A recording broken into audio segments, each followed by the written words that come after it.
문재인 대통령의 장애인 정책입니다. 이번 선거를 앞두고 장에게는 그동안 장애 등급제, 부양의무자 기준, 장애인 수용시설 정책 등을 3대 적폐로 규정하며 조속한 폐지를 요구했습니다.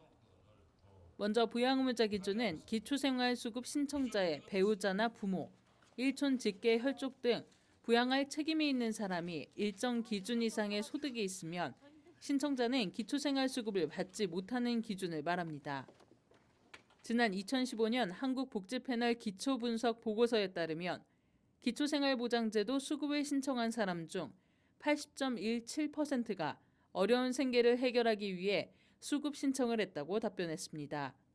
그러나 신청자 중 절반이 넘는 67.59%가 부양의무자로 인해 수급권을 받지 못했습니다. 장애등급제는 장애인의 의학적 기준에 따라 1에서 6등급으로 나눈 것으로 선별적 복지 혜택이라는 질타를 받아왔습니다. 이로 인해 자신에게 맞는 복지 서비스가 제한되었고 혼자 활동하기 힘들어 활동보조인이 필요함에도 등급 기준 때문에 신청 대상에서 제외되는 경우가 발생해왔습니다. 아울러 최근 대구 시립희망원 거주인의 원인을 알 수 없는 사망 사건이 언론을 통해 전해지면서 그동안 가려져 있었던 수용시설의 문제점도 사회 전체에 대두되고 있습니다. 장애인이 지역사회에 함께 살기 위해서는 사회 기반이 갖춰져야 하지만 그동안 탈시설을 위한 정책은 미비했습니다. 이렇듯 장에게는 3대 적폐 폐지와 이에 필요한 장애인 예산 확대를 위해 대통령 선거 기간 동안 꾸준히 대규모 선전전을 진행해왔습니다. 지난 3월에는 장에게 요구를 담은 정책 요구안을 당시 문재인 후보에게 전달한 바 있습니다.